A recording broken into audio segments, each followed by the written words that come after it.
Hello, my friends. And let's start with the best news right away. Biden signed assistance for Ukraine. Sequential.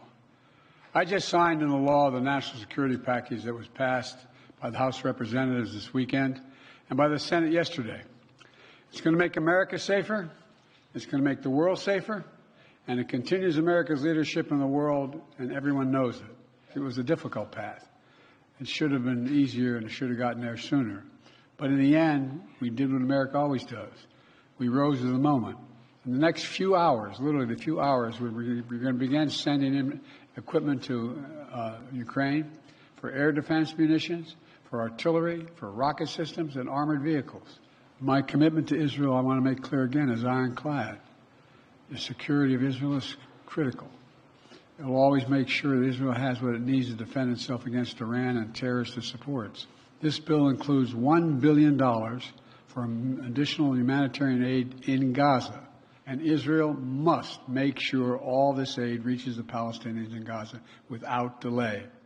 We talked about earlier, Ukraine is facing a very severe troop shortage at the moment. Is there anything in this package that will address the fact that Ukraine needs more troops on the front lines and that they've been struggling to get the numbers that they need over the past several months? It's a very good question. Obviously, this package does not include troops. It includes the capabilities that troops will need, but Ukraine itself will have to supply the troops. Now, as we were working day in, day out to get this bill passed, President Biden was also working with President Zelenskyy to talk through how President Zelenskyy was thinking about the issue of mobilization and getting enough forces forward to the fight. And actually, as you know, just in the last couple of weeks, Ukraine has passed a new mobilization law, and also the new Commander-in-Chief, General Syrskyi, has put in place, along with the Defense Minister Umerov, a series of protocols to increase the number of forces that are being mobilized each month, so that Ukraine has the manpower it needs to go along with the capabilities it is now getting.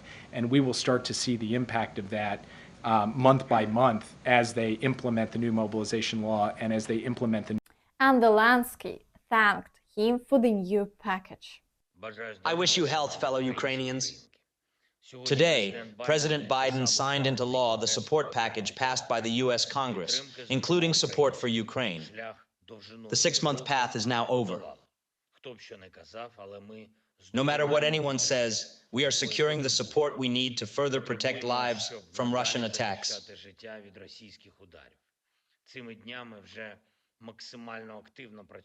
These days, we have been working with our American friends at all levels as actively as possible to quickly fill this package from the United States with the weapons our warriors need.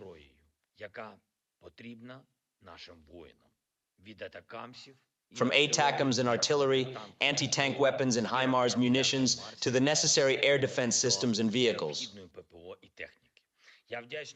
I am grateful to President Biden, the U.S. Congress, and all Americans who realize the need to take the wind out of Putin's sails, not to submit to him, as only then will there truly be fewer threats to freedom. Together we can make this happen. I thank all Americans working in the defense industry.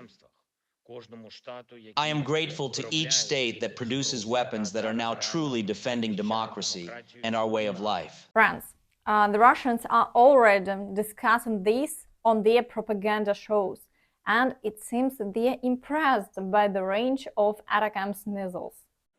Для понимания, ATACMS 300 километров – это Белгород, Курск, Брянск, Воронеж, Севастополь, Орел, Липецк, Донецк, Луганск, Ростов-на-Дону. Это огромная территория нашей страны, до которой украинцы теперь достают. Говорю «теперь», несмотря на то, что американские источники сообщают, что оружие будет поставлено только к концу недели, но мы всякий раз фиксируем, прежде чем объявлять о военной помощи, американцы, как правило, эту помощь доставляют на Украину. Так что исходим из того, что все то, что полагается из 61 миллиарда пакета военной помощи, уже находится на территории нашего врага. So it's very satisfying to see the gloomy faces of Russian propaganda.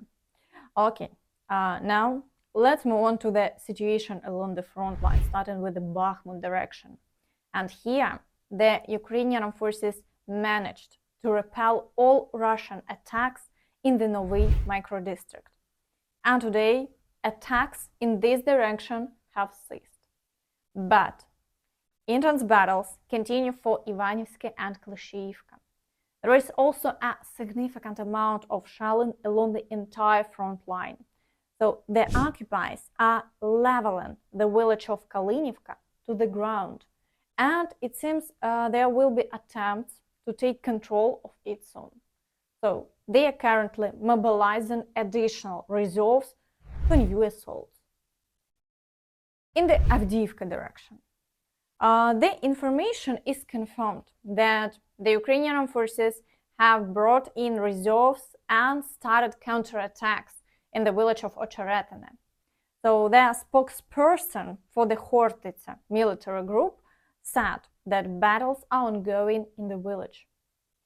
Unfortunately, there have been no improvements over the past day, and the front line remains unchanged. Battles also continue in the Berdychi and Novokalynove areas, with shelling persists both along the front line and in the rear. So further south, battles continue for Netailove, and the situation there remains extremely challenging. In the Marinka direction, the occupiers are actively storming Krasnohorivka, trying to fully capture the city.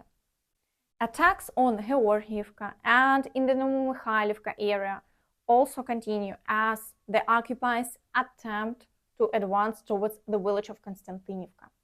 So there have been no changes along the front line in this area over the past day, but the situation remains extremely difficult, with the Russians launching 16 attacks. In the Vuhledar direction, the occupiers have failed to make progress near the village of Vuhledar. So today, battles are ongoing in the Starmayorsky and Urozhaine areas. However, the Ukrainian forces successfully repel all attacks, and the front line remains unchanged. In the Zaporizhia direction, only shelling continues without any offensive actions. So, as you remember, the Russians planned to regain control of the liberated area during the Ukrainian counteroffensive and advance at least to the settlement of Orikhiv.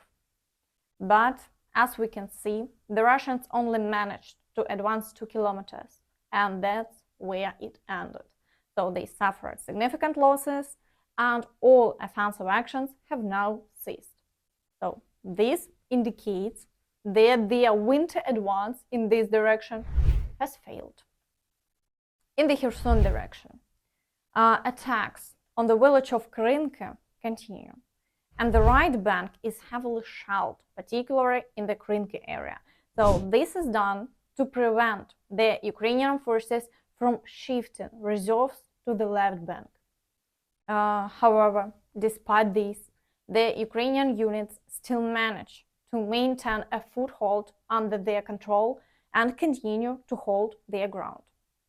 So it's also reported that the US has secretly already sent ATACAMS to Ukraine. U.S. officials have confirmed that the U.S. has secretly provided Ukraine with long-range ballistic missiles, and Ukraine has already begun using them against Russian forces. These weapons were part of a $300 million aid package approved by U.S. President Joe Biden in March, and they arrived in Ukraine in April. The Ukrainian military has already used them twice to strike Russian targets, Reuters reported, citing an unnamed U.S. official. All this indicates that assistance has begun to significantly increase, and it means that there will be more good news soon. But meanwhile, in the Syrian direction, the occupiers continue their attacks on Bilohorivka, and today again attempt to break through to Avdiivka. But they have no success, and the front line remains unchanged. In the Crimea direction, the occupiers have increased their activity today, and are trying to storm Nevske, Terne, Torske, and there are battles in the forests near Crimea. So over 18 attacks have been recorded in this area over the past day, and the fighting continues. In the Svatovo direction, so the occupiers continue their attempts to break through in the Berestovo area, but they achieve no success and the front line remains unchanged. In the Kupiansk direction, so only Shalin continues and there are no attacks as before, so the situation remains unchanged. And that's all from me. Don't forget to like this video, subscribe to the channel, and hit the notification bell to stay updated on all the latest news. Thank you for watching and see you next time. Bye bye.